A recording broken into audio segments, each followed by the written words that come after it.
Alléluia. Alors nous allons ouvrir nos Bibles dans 2 Rois.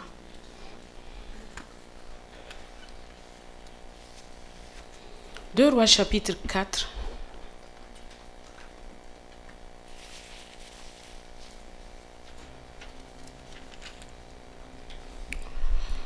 Deux Rois chapitre 4 versets 1 à 37. C'est une longue lecture, mais nous allons la faire.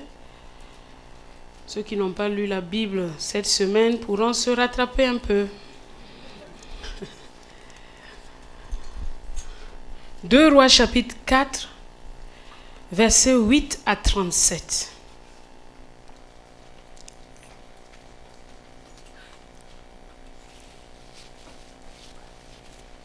La Bible me dit ceci. Un jour, Élisée passait par Sunem.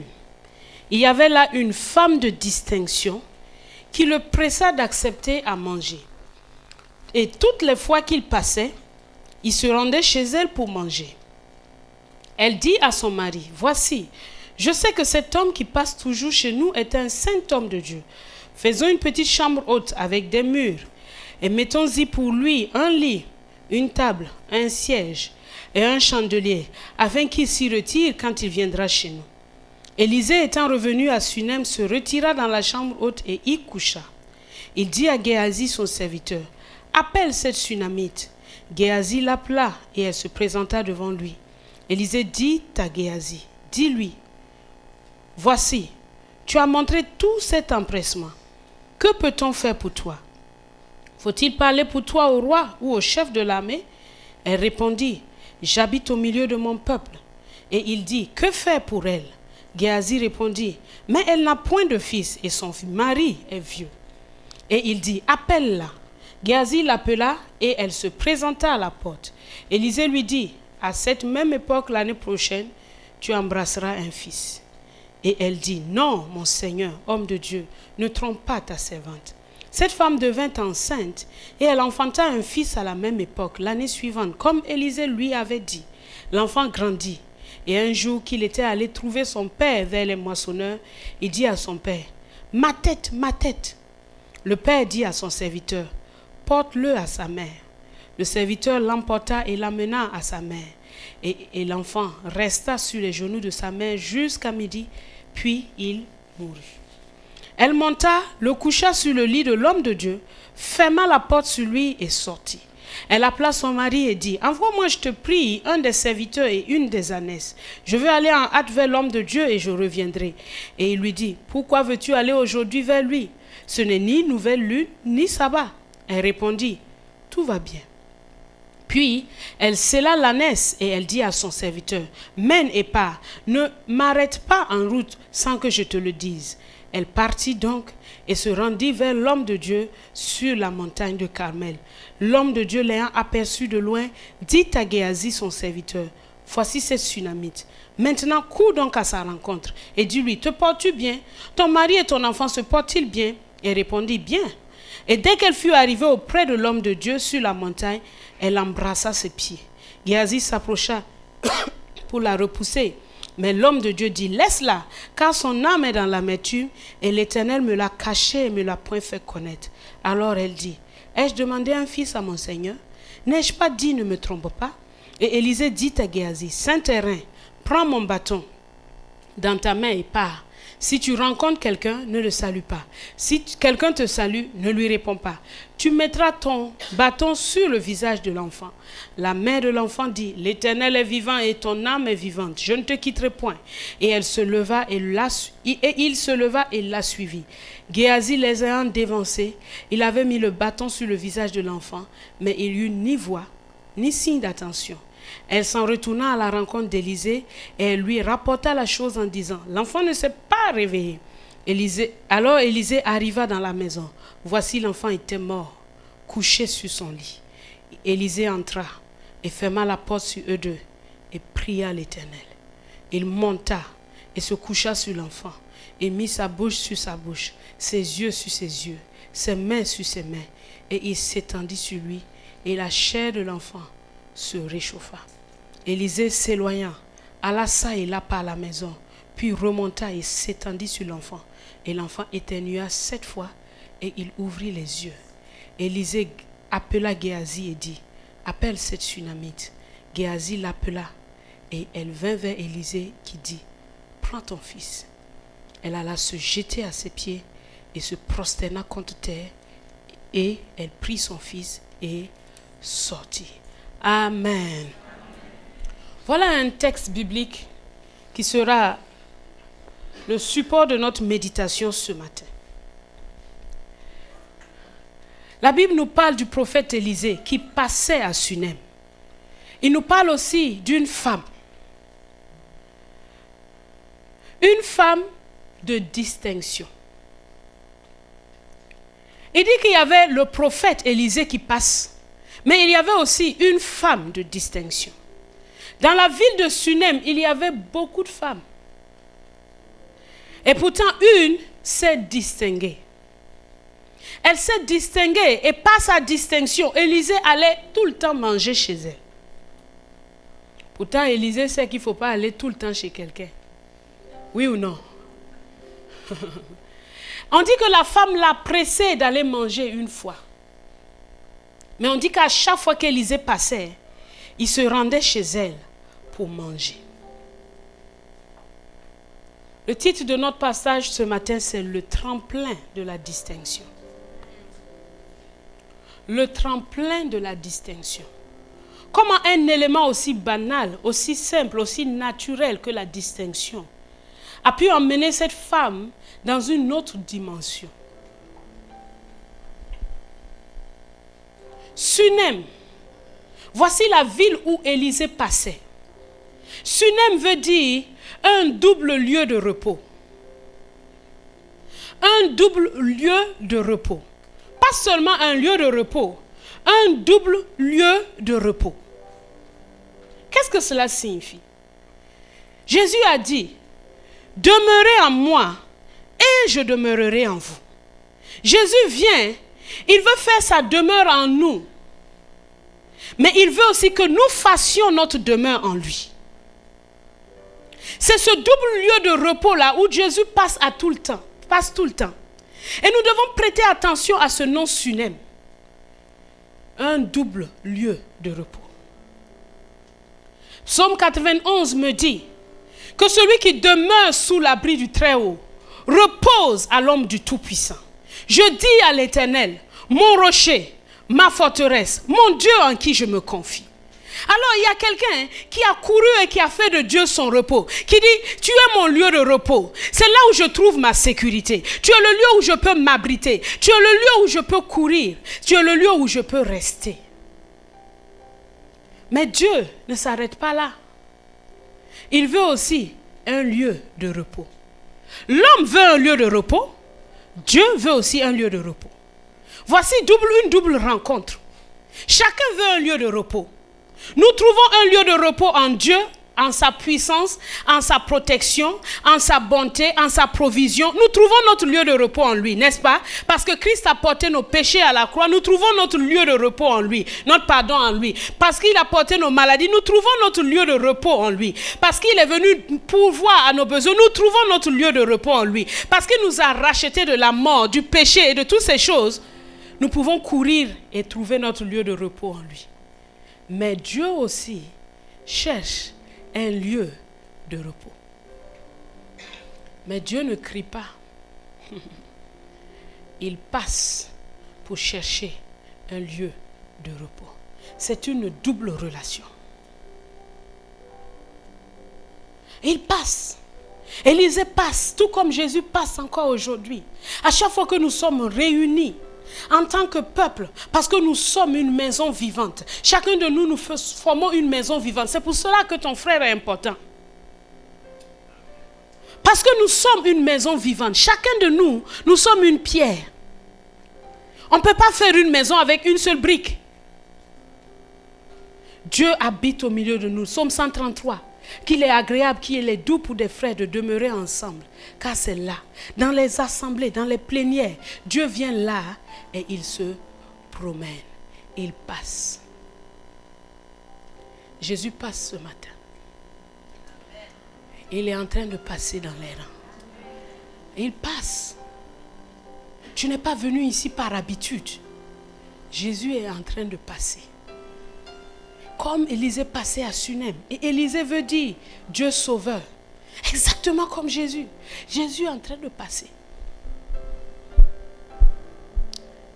Et cette femme le voit. Mais elle l'invite à manger. Et quand il entre chez elle, il retourne à chaque fois. Il y a quelque chose qui s'est passé. Il y a des gens, quand ils t'invitent, quand tu sors de la maison, tu dis vraiment, plus jamais ça. Tu ne mettras plus jamais ton pied là-bas, n'est-ce pas? Mais il y a d'autres personnes aussi, quand ils t'invitent, si on dit que c'est là-bas qu'on peut manger, tu annules tous tes autres programmes. Mais la Bible nous donne un simple mot. Une femme de distinction. C'est tout ce que la Bible dit. La distinction. La distinction, c'est la qualité qui ajoute l'agréable et le parfait à ce qui est bon.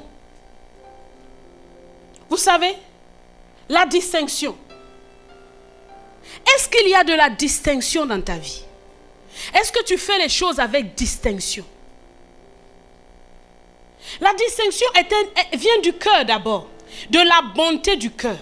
La distinction n'est pas quelque chose, ok, c'est juste des qualités, ok, j'ai appris à faire comme... Non, c'est parce qu'il y a de la bonté dans ton cœur que cette bonté t'instruit de faire comme ci ou de faire comme ça. Jésus a dit à Simon, je suis rentré dans ta maison. Tu ne m'as pas donné de l'eau pour me laver les pieds. Il n'y avait pas de distinction dans la réception de Simon. Il n'y avait pas un plus, il n'y avait pas un honneur. Il n'y avait pas quelque chose qui montrait que tu es spécial. La distinction. Et ce sont des petites choses dans nos vies qui changent le cours de nos vies. Qui peuvent changer ou nous amener dans le bon comme dans le mauvais. Faites attention à ces petites choses. La Bible dit, attrapez-moi les petits renards qui ravagent des vies. Fais attention à ces petites habitudes, à ces petites manières de faire qui peuvent te disqualifier. Des petites choses. Mais cette femme, elle avait des petites choses qui ont plu à Élisée.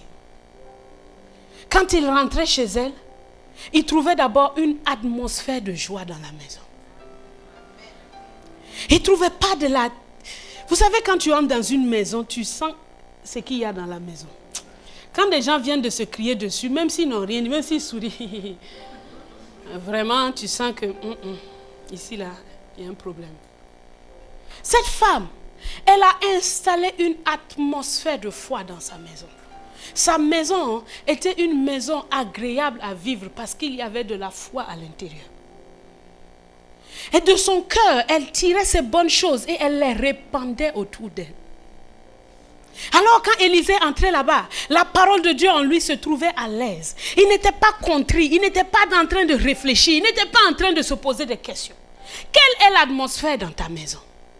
Mais cela vient de ton cœur, des pensées de ton cœur.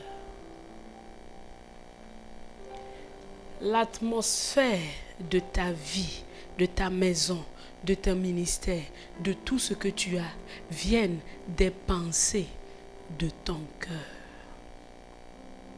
C'est comme de l'air. Si c'est pollué, ça sort poup, poup, poup. Si ton cœur est un jardin, le parfum aussi sort. Ça sort, ça sort. Quand on entre chez toi, on n'a pas envie de partir. On s'y trouve à l'aise. La distinction. La distinction. Je suis venue te dire ce matin, ajoute de la distinction à ta vie. Sois une personne distinguée. Sois une personne distinguée. Mais cette distinction ne vient pas d'abord dans les règles du savoir-vivre. Elles viennent de ton cœur. elles viennent de ton cœur. Elles viennent de ton cœur. Un Pierre a dit que la beauté qui plaît à Dieu, c'est cette parure du cœur, impérissable. Tu peux mettre 1 tonne de maquillage, mon ami. Si dans ton cœur c'est méchant, mauvais, orgueil, meurtre. Vous voyez même que quand on veut dessiner une femme méchante, comme on fait, avec les ongles longs comme ça, bien vernis en rouge. Ça ne veut pas dire que si tu as de longs vernis rouges, c'est que tu es méchante. Mais pour dire...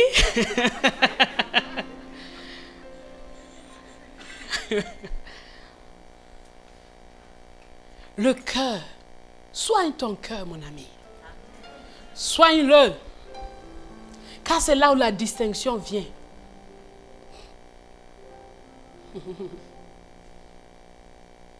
Soigne-le.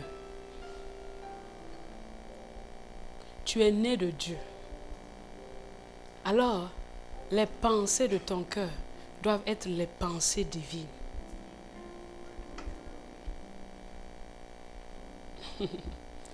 La Bible me dit que tout ce qui est vrai, tout ce qui est pur, tout ce qui mérite l'approbation, soit l'objet de tes pensées. Comme Dieu a dit que la lumière soit, et la lumière fut, il dit, tes pensées soient ceci. Ça veut dire qu'en tant que nouvelle création, tes pensées, c'est ce qui est vrai. C'est ce qui est juste. C'est ce qui est pur. Et parfois les gens disent, j'ai pensé que, mais quand il dit j'ai pensé là, la chose qu'il a pensée là est vraiment horrible. En fait, ce n'est pas ta pensée. Est-ce que vous m'entendez? Ce n'est pas ta pensée, parce que toi tu es né de Dieu. C'est la pensée du diable qui t'a insufflé. Et il veut te faire croire que c'est pour toi. Est-ce qu'on s'entend ce matin? Fais la différence entre tes pensées et les pensées du diable. Et comme Jésus a dit, je ne reçois que ce qui m'a été donné du Père. Ne prends que ce qui vient du Père. Oui ou non? L'oppression vient à toi. Les pensées mauvaises viennent à toi. Elles viennent t'assaillir comme t'opprimer. Ne les prends pas. Reste ferme, serein dans ce que tu sais que tu es. Ne cède pas à cette pression qui vient à toi. Dis, c'est moi qui pense. Non, ce n'est pas toi qui penses. C'est l'ennemi qui vient vouloir t'imposer cette pensée. Et il commence toujours par des raisonnements humains, par une manière de voir tout à fait humaine, tout à fait logique. Mais pas du tout logique dans le monde de Dieu. Parce que la logique du monde de Dieu, c'est sa parole, c'est la vérité, c'est l'œuvre de la croix, c'est ce qu'il a accompli. Sois distingué. Tu travailles où? Sois distingué. Ne viens pas à l'arracher au boulot. 5 minutes après. Non, sois distingué. Viens 30 minutes avant. Oui, assieds-toi. Mets un peu d'ordre sur ta table. Planifie un peu ta journée. Prends le temps de te poser et commence. C'est de la distinction. Tu m'entends? Tu cherches une promotion dans ton travail. Tous les jours, Seigneur, donne-moi une promotion. Il est venu te dire, ajoute de la distinction dans ton travail. Montre que tu fais plus. Que tu es distingué. Tu as prié chez toi, non? Arrive à 30 minutes avant. Assis-toi. Regarde un peu. Fais le planning de ta journée. Recommande ça à Dieu. Et tu commences ton travail en étant serein. Pas en courant. Est-ce que quelqu'un m'entend? Tu es descendu du bus en train de courir. Coucou. Tu arrives, tu mets le cœur. Oui, bonjour madame. Qu'est-ce que vous voulez? Ok, 1 minute s'il vous plaît. Non. Et tous les jours tu pries pour être superviseur. Ça ne marche pas.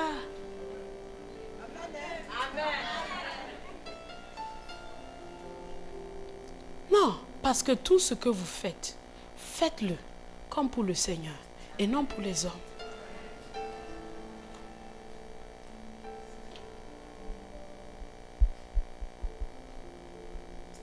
Mets de la distinction dans ta couture. Tu couds des habits. Quand on prend la finition là, c'est pas terminé. Toi, tu ne peux pas coudre des habits des rois. Je te dis. C'est ton argent seulement qui t'intéresse. Tu ne... Ajoute de la distinction à ce que tu fais.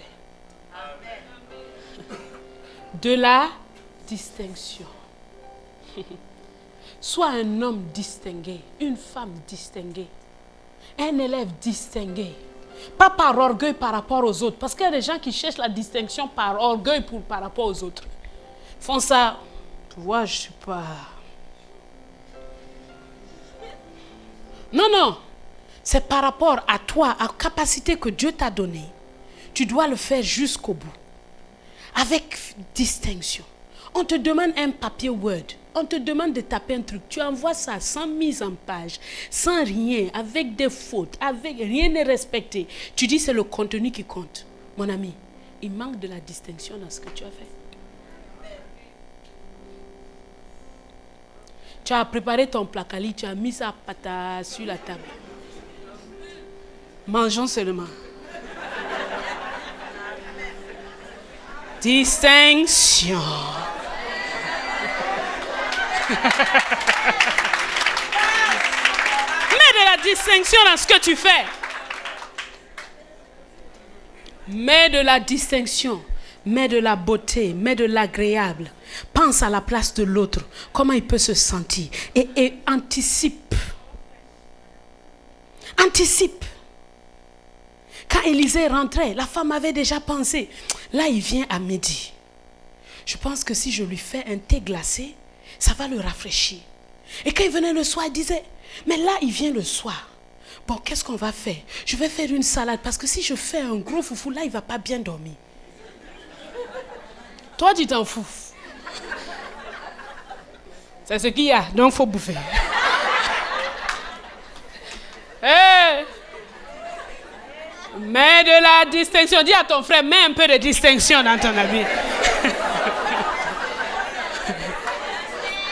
Mets de la distinction dans ta vie. Mets de la distinction. Ne me dis pas que c'est l'intérieur seul qui compte. L'extérieur aussi.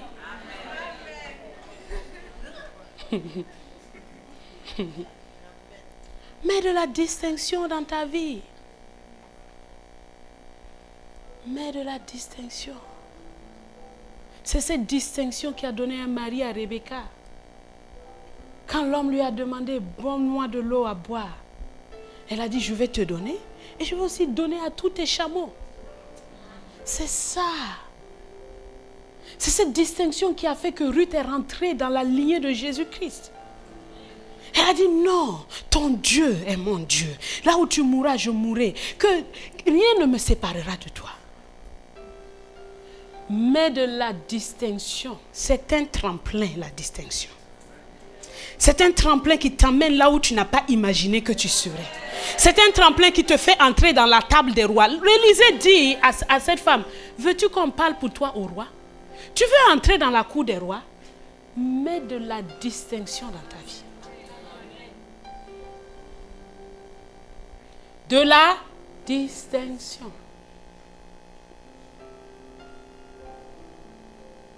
C'est en étant distingué dans ce que tu fais qu'on parlera de toi quelque part chez les grands. Mais quand tu fais ton travail avec négligence, avec paresse, avec ok, fini, c'est pas fini, c'est fini, c'est pas fini, tu t'en fous.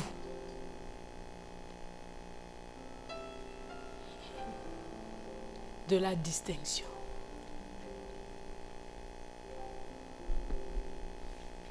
Mais de la distinction.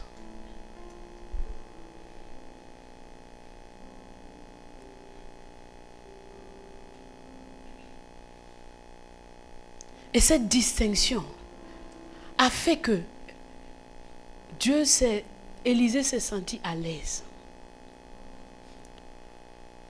Il y a de la distinction que tu mets quand tu es en train de faire les choses de Dieu.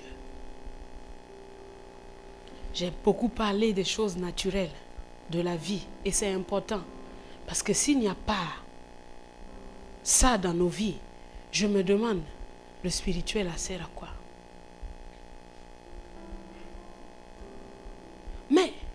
dans ton service, dans ce que tu fais pour Dieu, fais-le de manière distinguée. Dieu est en train de passer et son cœur bat pour quelque chose.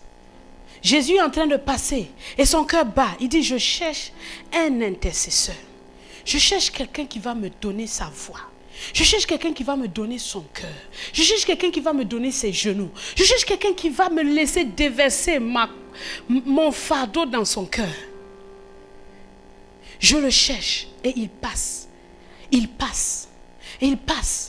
Mais quand tu es une personne de distinction, que tu entends ça, tu ne dis pas, il ne m'a pas appelé. Non, toi-même tu viens, tu dis, Seigneur, me voici. Je suis prêt. Tu vois un besoin quelque part. Tu n'attends pas qu'on dise, appel d'intercession. Moi, je n'ai pas reçu cet appel-là. Non, j'ai vu quelque chose qui est en train de se passer. Je vois que ça a besoin de la prière. Alors, je me mets en action. Élisée n'a pas dit, qui veut me recevoir chez lui? Non, c'est la femme qui a couru vers Élisée et qui a dit, s'il te plaît, accepte de venir manger chez moi. Alors, toi aussi, qu'est-ce que tu fais?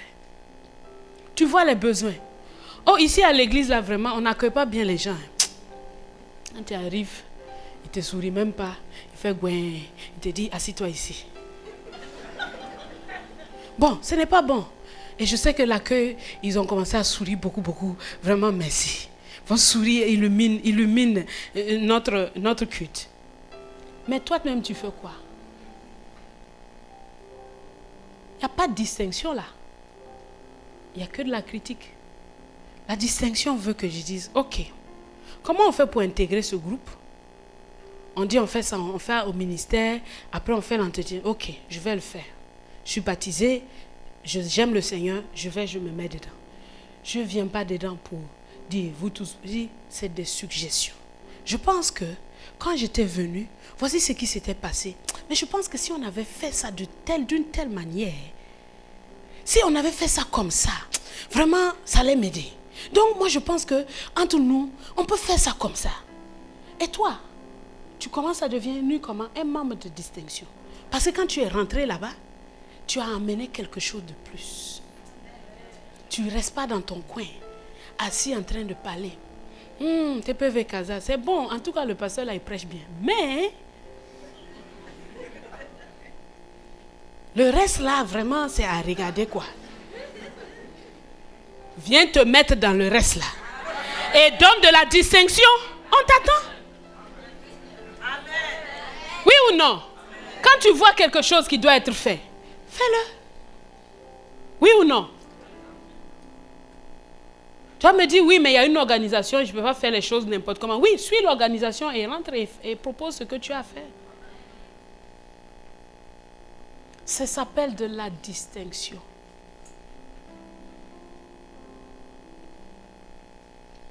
Les gens pas distingués sont juste assis en train de dire ça c'est pas bon. Ça doit pas se faire comme ça. Ça c'est pas bon. Vraiment, à déco là même, ça fait combien d'années qu'ils sont dedans. Au lieu de changer ça, quand même, il y a d'autres églises là, quand tu vas. Aujourd'hui ils ont changé, demain ils ont changé. En tout cas à chaque fois ils changent. Viens changer mon ami. Mets de la distinction dans ta vie. Oui ou non? Ah, mais les choristes, même, pourquoi ils ne mettent pas des uniformes? Les autres églises, ils mettent des uniformes. Il faut coup d'uniforme, tu viens nous donner. Oui ou non? Mets de la distinction.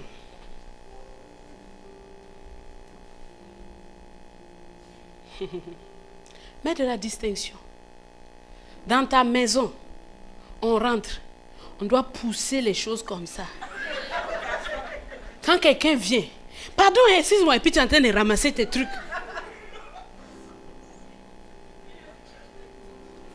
Ça ne marche pas.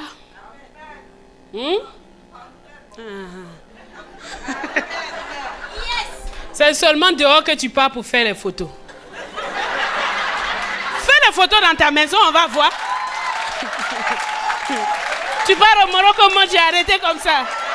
Fais dans ta maison. Après, c'est pour venir chanter ici. Je marche avec puissance. Je marche dans les miracles. Fais un miracle dans ta maison. Mets un peu d'ordre là-bas.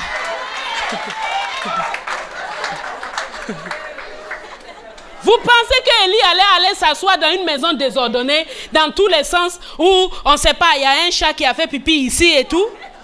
Non. Vous riez, hein? Dieu s'intéresse à toutes ces choses-là. Dieu s'y intéresse. Dans le camp d'Israël, il disait aux gens d'Israël, si vous voulez aller aux toilettes, n'osez pas faire vos toilettes à l'intérieur du camp, parce que moi-même j'y marche. Vous dites, nous sommes une nouvelle création, c'est l'intérieur qui compte, mais on est dans le désordre. Ce n'est pas vrai. Ta maison compte.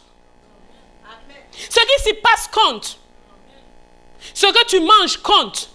L'air que tu respires compte. Ça compte. Ton hygiène corporelle compte. On est déjà enfermé ici. Mets un peu de désordre. Lave-toi un peu avant de venir.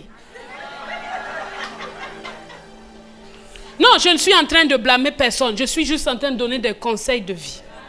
La foi doit nous amener là. Ne sois pas choqué. Dis à ton voisin, ne sois pas choqué, hein, maman.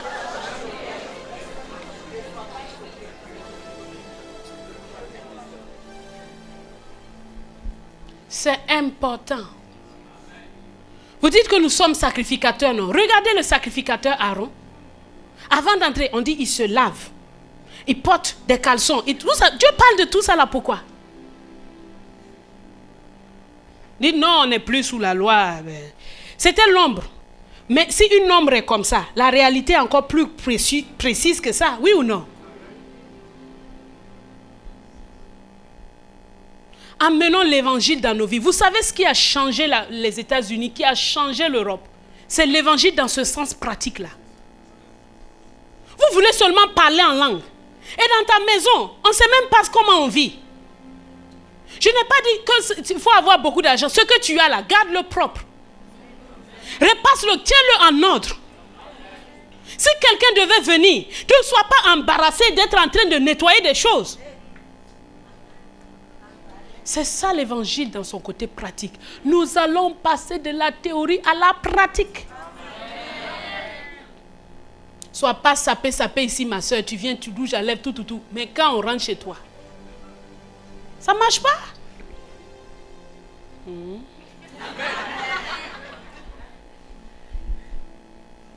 Après, le frère. Mais Dieu voit. Dieu voit que s'il envoie le frère là, ça va lui donner des étincelles. Parce qu'il ne va pas supporter ça. Oui ou non?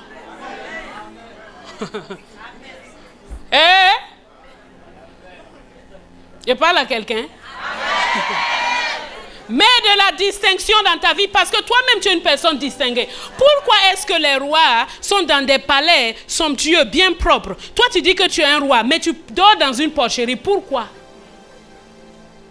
Est-ce que tu es vraiment un roi? Selon les moyens que Dieu t'a donnés, reste là, mais tiens-le propre. Très, très propre.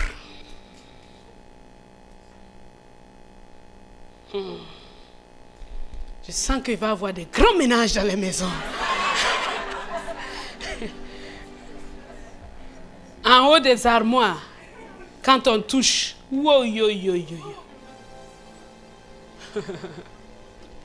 Mets de la distinction dans ta vie. Parce que la distinction va t'emmener quelque part. Mets de la distinction dans ta vie. Distingue ton cœur par les pensées qui s'y trouvent. Et fais que ta vie, la vérité qui est en toi, devienne pratique dans les choses de chaque jour.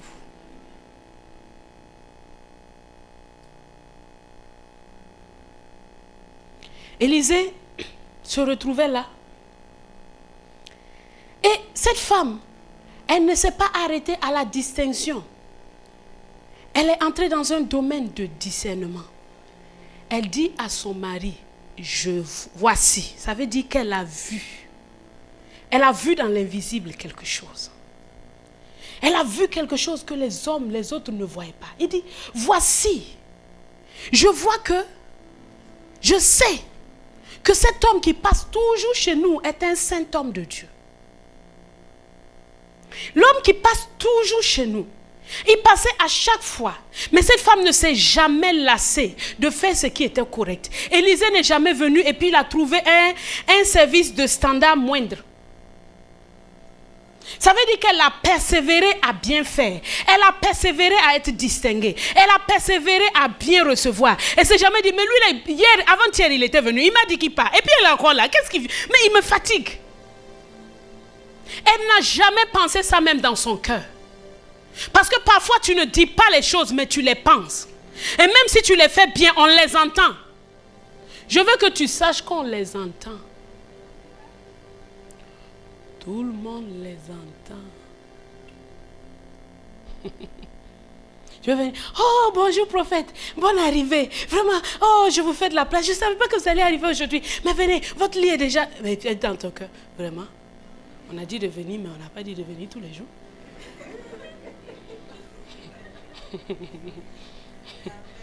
Elle n'a pas fait ça. Parce qu'il y avait quoi? De la bonté dans ton cœur. Il y a de la bonté dans ton cœur. Dis-moi ça. Il y a de la bonté dans mon cœur. Il y a de la bonté dans mon cœur. Parce que Jésus habite là-bas. Il y a de la bonté dans ton cœur. Et donc elle dit, je vois qu'il est un saint homme de Dieu. Faisons une petite chambre haute avec des murs, un lit, une table, un siège et un chandelier, afin qu'il s'y retire quand il viendra chez nous. La femme n'était pas satisfaite de simplement servir à manger à Élisée. Elle voulait qu'il y habite, qu'il se repose, qu'il y trouve un endroit de repos. Et elle l'a investi pour faire des murs. 5 choses. On dit une chambre haute avec des murs. Mais quand même, on ne peut pas faire une chambre haute sans murs quand même. Mais quand Dieu précise quelque chose, c'est que ça a son importance. Il dit une chambre haute avec des murs, il y a 5 éléments. Un lit, une table, un siège et un chandelier. Elle a élevé la présence d'Élisée dans sa maison au-dessus d'elle-même. Au-dessus de sa volonté, au-dessus de ses sentiments, au-dessus de sa maison. Elle a élevé Jésus comme le Seigneur de sa maison. Elle a dit, ça ne me suffit pas de pouvoir simplement le servir de temps en temps, d'avoir des temps de communion de temps en temps avec lui. Ça ne me suffit pas de venir à l'église juste quelques fois, mercredi, dimanche, et d'entendre la parole, de prier avec les frères et sœurs. Non, je veux que ma maison soit une maison de prière. Je veux que mon cœur soit un cœur de prière. Je veux vraiment être en communion avec Dieu. Et elle a fait ça avec des murs. Elle a fait avec des murs. Elle a protégé cette seigneurie-là de l'agression extérieure. Elle a protégé cette chambre haute des pensées extérieures. Elle ne s'est pas regardée, qu'est-ce que mon voisin va dire. Elle a dit, séparons-nous, mettons-nous à part. Et à l'intérieur, qu'est-ce qu'elle y met? Elle y met un lit. Un lit sert à se reposer. Ensuite, qu'est-ce qu'elle y met? Une table. Une table peut servir à travailler ou à manger. Et un siège. Un siège sert à... Et un chandelier sert à... Un chandelier sert à éclairer. Alors, elle a fait une chambre haute. Et elle a dit, je veux qu'il s'y repose. Et Dieu veut se reposer en toi par la foi. Vous savez, Samson n'a trouvé aucun repos avec Delilah. Oui ou non? Il y avait l'amour, mais il n'y avait pas le repos. Delilah le caresse comme ça sur ses genoux, mais elle est en train de le persécuter. Toi, je sais que tu ne m'aimes pas. Tu ne m'aimes pas. Sinon là, tu allais me faire ça. Et souvent, Dieu ne trouve pas de repos en nous à cause de ces murmures, de ces plaintes. Seigneur, est-ce que tu m'aimes même? Voilà. Moi, je ne suis pas sûre que tu m'aimes. Si tu veux vraiment me montrer, comme Delilah fait, si tu veux vraiment me montrer que tu m'aimes là, quoi, il faut faire quelque chose dans cette affaire. Non. Donne à Dieu du repos par ta foi, par ta confiance en lui. Ne sois pas en train de le tourmenter chaque jour comme Delilah tourmentait Samson. Ne sois pas en train de le manipuler. Donne à Dieu un lieu de repos. Il sait que cette personne va dire, je sais que mon Rédempteur est vivant. Il sait que cette personne va dire, qu'importe ce qui va arriver, je parie qu'il va avoir confiance en moi. Donne à Dieu un lieu de repos. Donne à Dieu un lieu de repos. Nous avons l'habitude de nous manipuler les uns les autres avec ce chantage-là. Et ça s'est rentré même dans notre vie quotidienne.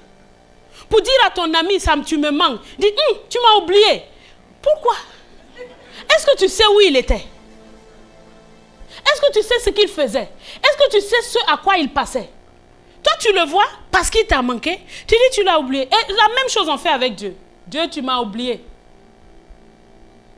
Tu m'as oublié, hein? Parce que vraiment... Donc Dieu est un menteur, un grand menteur. Parce qu'il dit dans sa parole que si une femme peut oublier son enfant, qu'elle allaite. Pas un enfant. Parce que parfois on peut oublier nos enfants à l'école. Mais l'enfant que tu allaites, ton sein même est en train de te dire à chaque fois que l'enfant là est en train de crier. Et si une femme arrivait à l'oublier, Dieu ne va pas t'oublier. Et toi, tu dis que Dieu t'a oublié. Dieu n'est pas en repos là. Il ne peut pas être en repos. En ce moment, il se dit, mais quand est-ce va-t-il me faire confiance?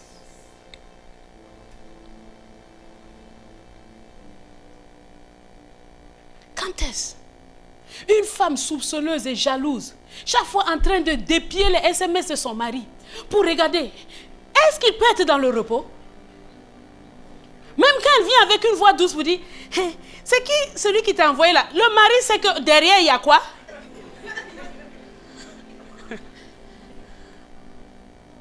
Et tu t'étonnes qu'il fuit. Tu t'étonnes qu'il aime le café. Il cherche quoi dans le café? Un lieu de repos.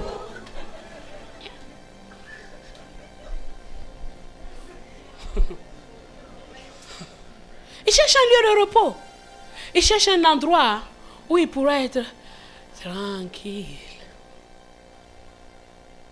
Tu as dit non, mais tranquillité là, c'est pas un problème. Tu n'as qu'à me dire seulement que c'est qui, et puis c'est fini. Mais ça ne va jamais s'arrêter. Le problème, c'est que ça ne va jamais s'arrêter, oui ou non? Donne à Dieu un lieu de repos quand tu passes par des situations difficiles. Donne à Dieu un lieu de repos par ta foi. Donne à Dieu un lieu de repos par ta confiance en lui. Donne à Dieu un lieu de repos par ta sérénité. Donne à Dieu un lieu de repos par ton appui sur son amour. La Bible me dit que l'amour parfait bannit la crainte. Car, lisons ça. 1 Jean chapitre 4. Je veux utiliser les bons termes.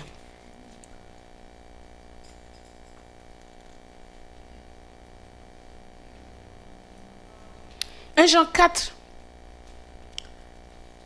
18. 17. 1 Jean 4, 17. La Bible dit, tel il est, tel nous sommes aussi dans ce monde. Et c'est en cela que l'amour est parfait en nous, afin que nous ayons de l'assurance au jour du jugement. Afin que nous ayons de l'assurance quand? Au jour du jugement. Tel il est, tel nous sommes dans ce monde. C'est en cela que l'amour est parfait en nous, afin que nous ayons de l'assurance au jour du jugement. Le mot jugement ici, là, c'est le mot crise. Ce n'est pas le jugement de la fin. C'est afin que nous ayons de l'assurance en temps de crise. En temps de crise, Dieu veut que tu sois dans une certaine assurance parce que tu as confiance en son amour. Et l'amour parfait, c'est en cela que l'amour est parfait en nous. Quand est-ce que Dieu parfait l'amour, voit que l'amour est parfait en toi? En temps de crise, quand il voit ton assurance. Là, il sait que l'amour que j'ai mis en lui est parfait maintenant. C'est pour ça, mon ami, que cette crise revient. Revient. Pourquoi? pour parfaire. Pour parfaire cette confiance que tu as en l'amour de Dieu. La crise, elle revient parce que Dieu veut voir, mettre le tampon parfait. Parfait. Elle est arrivée au top. Il est arrivé au top. En crise, dans le temps de crise maintenant, il ne tremble plus. Il sait que je l'aime. Il ne met plus en doute mon amour. Il sait que je l'aime. Alors, c'est parfait. Un lieu de repos. Elle a mis quoi? Un siège. Le siège, c'est le lieu de l'autorité, de la décision. Tu as placé Dieu au-dessus de toi. Dans ça, tu as placé Dieu en tant que Seigneur. Voici les éléments qui doivent s'y retrouver. Le lit, si le Seigneur de ta vie, crois en lui totalement. Deuxièmement, laisse-le avoir l'autorité suprême sur toi. Ce qu'il dit est vrai. Ce qu'il fait est juste. Ce qu'il est, c'est ce qu'il est. Ce qu'il dit que tu es, c'est ce que tu es. Ce qu'il dit que tu as, c'est ce que tu as. C'est ça. C'est son autorité au-dessus. Cette femme a placé l'autorité de Jésus au-dessus de l'autorité de son mari dans son foyer. Elle l'a fait. Et vous allez voir dans la suite qu'est-ce qui va se passer. Ah, elle a mis un chandelier. Elle a dit la lumière qui va m'éclairer.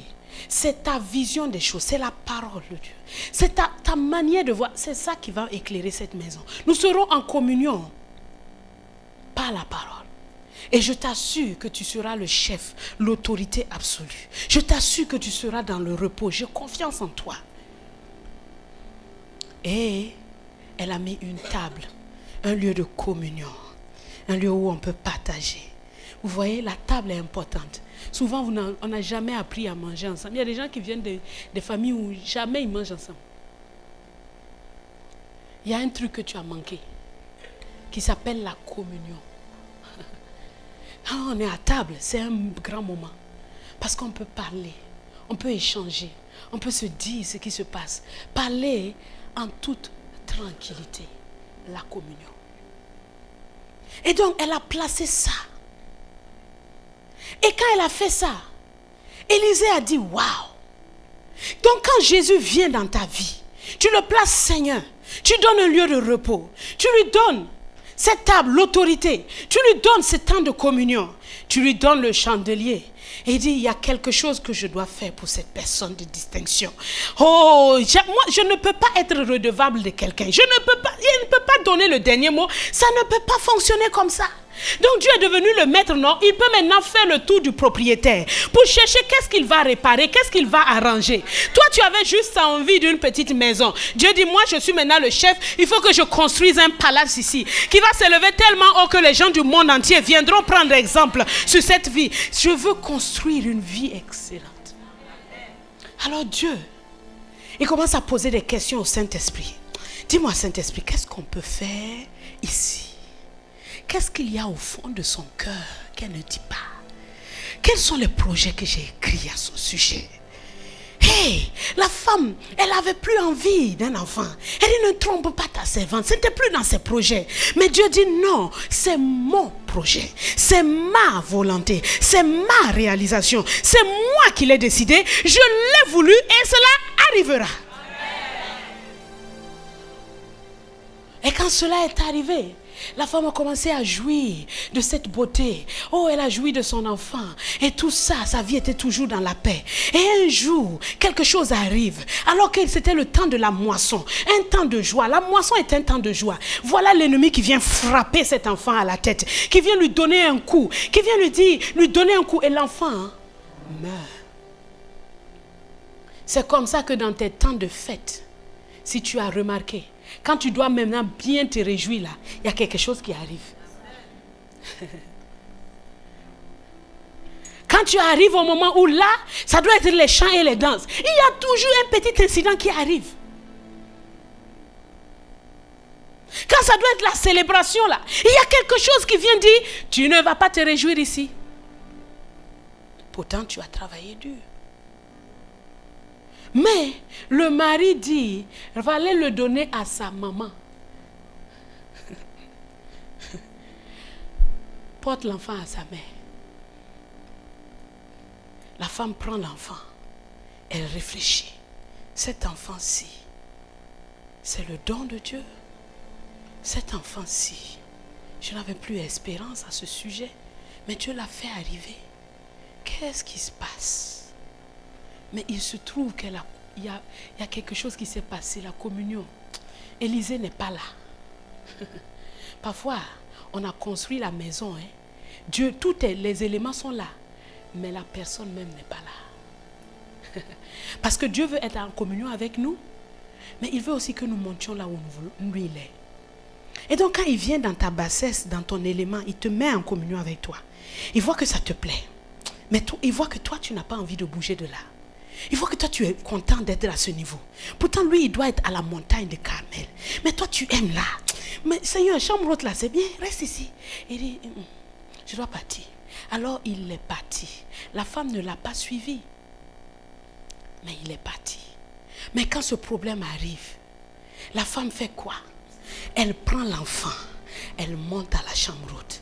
Elle dit, voici le lieu de repos. Je suis en confiance. Reste ici dans le repos. Moi, je vais aller le chercher. Elle a posé le problème là où sa confiance en Dieu était. Elle a posé le problème là-bas. Et puis elle est partie maintenant à la recherche d'Élisée. Elle a marché. Elle dit, je ne m'arrêterai pas en chemin. Si quelqu'un m'arrête pour me dire bonjour, je ne le salue pas. Il y a un objectif que je dois atteindre. Et elle a marché. Elle a marché. Elle a marché. Elle a marché jusqu'à arriver devant Élisée. Et quand elle arrive devant Élisée, elle s'agenouille à ses pieds. Elle l'adore. Elle dit, je tiens tes pieds. C'est de toi que ma vie dépend. Ma vie dépend de toi. Ma vie dépend de toi. Ce cadeau que tu m'as donné, est-ce pour le malheur? Ma vie dépend de toi. Tu me l'as donné. Je ne t'avais rien demandé. Tu me l'as donné. Maintenant, voici ce qui arrive. Je ne te quitterai pas. Je ne te quitterai pas. Elle aurait pu rester chez elle. Elle dit, je reste avec mon enfant, mon cadeau chéri, jusqu'à ce que Élisée lui-même n'a qu'à venir. Non. Sa distinction. Elle a vu qu'Élisée est plus grand que son enfant. Élisée est plus grand que son besoin. Et si elle a Élisée avec lui, si cette communion est rétablie, il vivra. Elle l'a ramené. Elle dit, Géasi, non, pas Géasi. Toi-même, viens, je ne te quitterai pas. Retournons là où on s'est arrêté. Ainsi Dieu parle à quelqu'un ce matin. Tu m'as fait Seigneur. Mais il y a longtemps que la communion n'est plus là. Ce n'est plus resté qu'une maison vide. Ce n'est plus resté qu'une maison vide. Et tu as besoin de moi. Mais tu te poses la question. Ah, est-ce qu'il va encore m'accepter? Oui, il te dit, viens simplement. Viens simplement. Viens simplement, car moi, je suis bon, car moi, je suis fidèle, car moi, je ne donne pas et je fais faire suivre cela de chagrin. Quand je donne, j'ai donné parfaitement. Celui qui a voulu ôter la vie à cet enfant, il s'appelle le diable, mais j'ai la puissance de la résurrection. C'est pour cela que je te dis que cette situation revivra, ce mariage revivra, cette entreprise revivra, ce commerce revivra, parce que tu sais le trouver là où il est. Tu sais le trouver. Tu sais le trouver. Tu ne t'arrêtes pas en chemin. Quand tu te mets à le chercher, ne t'arrête pas jusqu'à ce que tu l'aies trouvé. N'aie pas de répit jusqu'à ce que tu l'aies trouvé. Jusqu'à la montagne de Carmel. C'est là qu'Élisée était.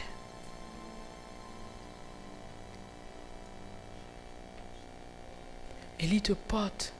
La distinction t'a porté à recevoir un cadeau. Mais le cadeau ne remplace jamais la personne, la présence du Saint-Esprit. Jamais. Jamais. Et si tu pensais que le cadeau était suffisant, Dieu te dit, mon ami, regarde, lève les yeux. Moi, je suis sur la montagne. Il est vrai que je veux venir habiter avec toi, mais je veux aussi que tu me rejoignes là où je suis. Je suis fatigué de cette bassesse dans laquelle tu es. Je suis fatigué de toujours t'entendre dire je suis malade. Je suis fatigué de toujours t'entendre dire je ne peux pas. Je suis fatigué de toujours t'entendre dire je n'arriverai pas. Je suis fatigué de toujours t'entendre dire ma famille est comme ça. Je suis fatigué de toujours t'entendre dire ceci ou cela. Alors que tu m'as élevé comme ça. Mais moi je suis plus haut. Je suis à la montagne de Carmel. À la montagne de Carmel, il va falloir que tu viennes, que tu me rejoignes là. Et quand tu m'auras rejoint là, tu auras vu que tout va bien. Elle dit tout va bien. Elle dit tout va bien. Elle dit à son mari tout va bien. Elle dit à Géhazi tout va bien. Mais quand elle arrive devant celui qu'elle aime, celui qui est son Seigneur, elle répand son âme. Elle répand son âme. Ça ne sert à rien de te promener à gauche, à droite pour parler de tes problèmes aux gens. Non. Ça ne sert à rien. Il y a un endroit où il t'attend.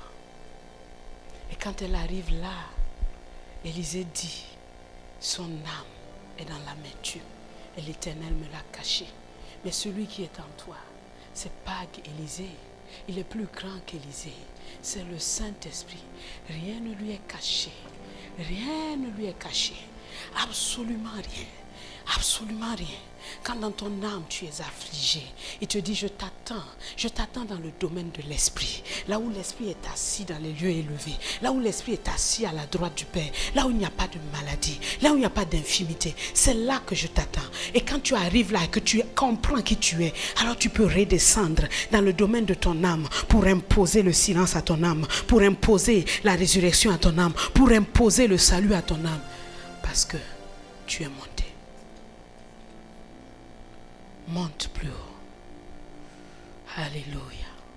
Shekabayanda basaka yende baba. Ribayanda basaka yende.